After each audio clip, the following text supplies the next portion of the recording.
news. Wherever the big news story is happening, we're geared up to break it. TVC News, first with breaking news.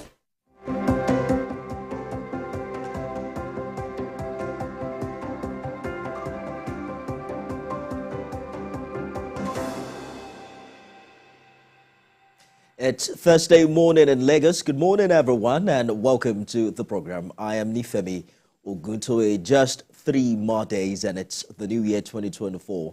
Thank you for your commitment to this morning and TVC News in the outgoing year.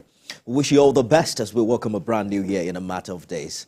Let's talk about the power sector in 2023. Just last month, we were told President Tinubu stopped the implementation of a hike in electricity tariff that would have added more burden on the purchasing power of the average Nigerian, of course, with the early removal of fuel subsidy we witnessed in the year.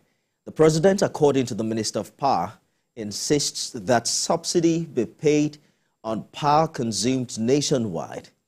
But how much impact is that having, the non-implementation of the cost-reflective tariff? How much impact is it having on issues like liquidity and investments in the sector?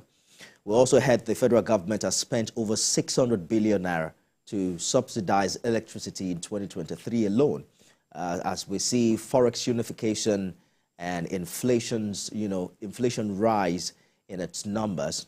That has also pushed the cost-reflective tariffs to about 124 naira per kilowatt hour. According to the Nigerian Electricity Regulatory Commission, the federal government paid the sum of about 2.8 trillion naira to subsidize electricity consumed in the country between 2015 and 2022. But that figure is expected to soar significantly in the coming year. Chairman of NEC has mentioned that the federal government will pay as much as 1.6 trillion naira to subsidize electricity in the new year, except the current tariffs are reviewed to align with current economic realities.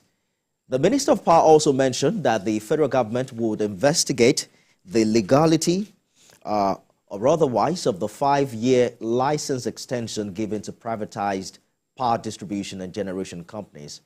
He stressed earlier that the operating licenses of the firms would have expired on 31st of October this year. Recall that in June this year, federal government also adopted the Electricity Act of 2023, which repeals the Electricity and Power Sector Reform Act of 2005. We'll probably also review the key features of that act and how they impact on the power experience of the average Nigerian in the course of this program. I'm joined now by communications specialist and lawyer. He's the CEO, Sage Consulting and Communications, and former General Manager, Corporate Communications for the Abuja Electricity Distribution Company, Oyebode Fadigbe.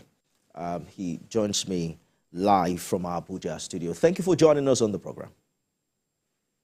Thank you, Nifemi Oguntolu. It's so wonderful being on your program this morning. I recall the good old days in Benin, and I'm delighted that we are meeting again. Thank you very much. Absolutely. It's my pleasure. Good morning, Nigerians.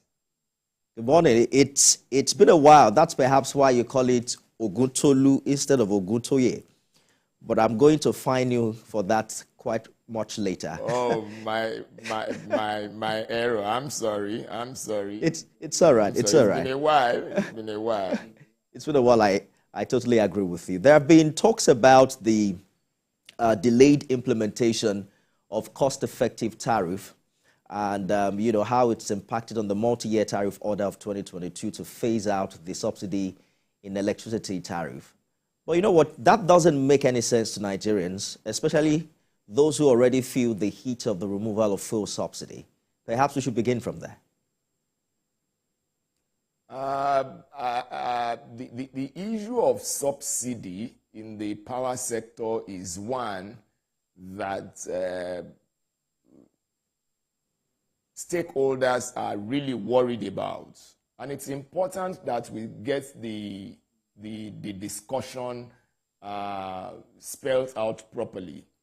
Now, what is subsidy in the first place? Of course, we all understand it to mean the payment of the difference between the true cost and the allowable cost. I mean, every adult in this country, and even the young boy on the streets, has acquired knowledge about that fact as a result of what we experienced in the petroleum sector.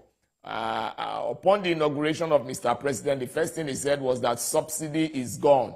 And the moment that statement was made, there was a response in the petroleum industry immediately. The cost of fuel went up so radically that everyone felt it. Now, why did Mr. President